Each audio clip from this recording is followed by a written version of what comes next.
A lot of people called me about that article. Okay, so this day had a magazine, This Day's Top, 25 most powerful women in journalism, but nobody looks at the bottom of it. It said by Women in Journalism Africa. Women in Journalism Africa is a group, okay, a journalism group filled with women in the high caliber of journalism. Well, I'm not part of that group. Let me explain to you, because you guys went out and trolled This Day. This Day did not do that compilation. 3 of their employees were on there. Ruth Osime was there, and 2 others, one being a past employee. So they were celebrating their own 3 inside the list. Women in Journalism Africa is done by a bunch of women, and Yomi Owokwe compiled that list together. Now, Yomi is a TVC employee. Okay, he works on that morning show. He put that list together. Look at the list. Women in journalism in Africa. I didn't see anything but Nigerian women on there. Where's Mimi Mefo, the Cameroonian journalist, the investigative journalist in Cameroon that was arrested and locked up just like me? Mimi is not there, okay? Her colleague Samuel just got killed in there, detained by the military. Samuel Azizi. These are good journalists, okay? Azuka Oguchuiba was not on the list, okay? Azuka even works to this day, and she owns her own media outlet, Media Room Hub. Azuka did that very famous interview with Tiwa Savage when Tiwa's marriage collapsed. She's not on there. Betty Irabo, Genevieve Magazine, she's not on there. Okay, who else? Kemi Olunloyo, not on there. Well, look at the list. It says most powerful in journalism. Power is a collective force, little forces that make one big force. I've told you that a lot of times, okay? When you have 25 most powerful women in journalism, they're sitting on the powerful people. That's what makes them powerful. Let's take a look at Stephanie Busari, the CNN lady who said she has no record of me working for CNN when she was 17 years old in secondary school when I entered CNN at 30 years old. Stephanie Busari, without CNN, who is she? Kadaria Ahmed, who did some fantastic interviews during the elections. Remember that? Kadaria Ahmed works for NTA. Without NTA, who is Kadaria Ahmed?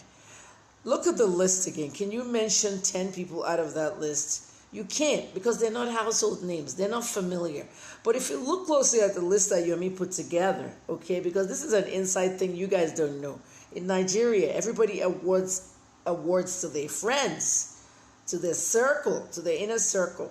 Look at that list properly. There are a few people there that are not even journalists, but they're the most powerful in journalism. Linda Keji is not a journalist. She's a blogger. Uche Pedro is a blogger. Uche owns Bella Niger. But yet they generically use this word called journalism. Okay? If you want to say Linda is powerful in journalism or blogging, or first Yomi made a mistake. It should have been 25 most powerful women in media, not journalism, because Linda and Uche are clearly not journalists. So when you look at Linda, for example, I don't particularly like Linda. Okay, somebody else that was missing from that list is Stella Jimoko Karkas, who is a blogger and also a professional journalist. People forget that Stella is a journalist. So Linda became powerful from destroying other people's businesses. If you don't know that, look at what she did to Yeni Kuti. Why is Yeni Kuti not on that list? Look at what she did to Yeni and Femi. Look at what she did to me. She said I was running guns from my house. I was trafficking guns. Kemi Olunloyo, mad at bloggers, okay, shows us her guns. I was holding guns from Toronto police. The guns were seized in drug deals. And at the chief of police dinner, Linda went to my page and stole all the pictures, okay, that came from Toronto police Facebook, and she posted it on her blog. That's when I first arrived in Nigeria. I was very upset, very mad, because I lost 30 million naira because of that picture and it being on her page. Etisalat offered me 30 million to do a data deal with them. All those network deals, data is different from phone deals and all that. At the end of the day, that's what they wanted. And when they saw that I was a gun trafficker in my house in Ibadan because of Linda Keji, the deal was dropped. I lost 30 million. So you guys were wondering why I've been trolling Linda. Linda destroyed my business. And then I went on to forgive her. Do you know what she did? She came and apologized on Twitter and laughed. I was starting to like you. Linda used everybody else's business and work, destroyed it to build her own power, to build her own empire. As I sit down here, I have lawyers who are telling me don't even sue her, okay? Because it's just gonna be crazy, all right? Because she has that empire now. You know, I can actually sue Linda now for her entire assets, you know, but it'll look like revenge. So it's like you got to remember how Linda used to steal Stella's content. Stella was writing for Encomium as an entertainment reporter, an entertainment journalist, before she branched out on her own as an entertainment blogger. You know what I mean? Professional bloggers and journalists that blog, like me, I'm a professional blogger, like Stella and others out there. Journalists that blog, Lily and John, all those guys at Instablog Nigeria, they're all journalists. You don't see their face. Okay, they blog, so they're professional bloggers. At the end of the day, that's how Linda made her own power, by destroying everybody else's. Look at her. Has she taught anybody blogging? I'm only telling you the facts. You might not like what I'm saying, but it's the facts. Sit down and think about today and what's happening around the world. You cannot sit on the same spot anymore. I criticized Ngozi Okonjo-Iweala. You guys said, I was against Igbos, I was this.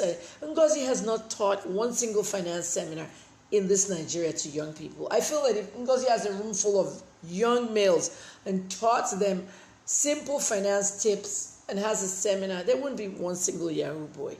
These are things that I intelligently tell you, but no, Kemi's insane. Kemi's mad. Kemi's jealous of Linda. Kemi's trying to be I've lived Linda's life, you know?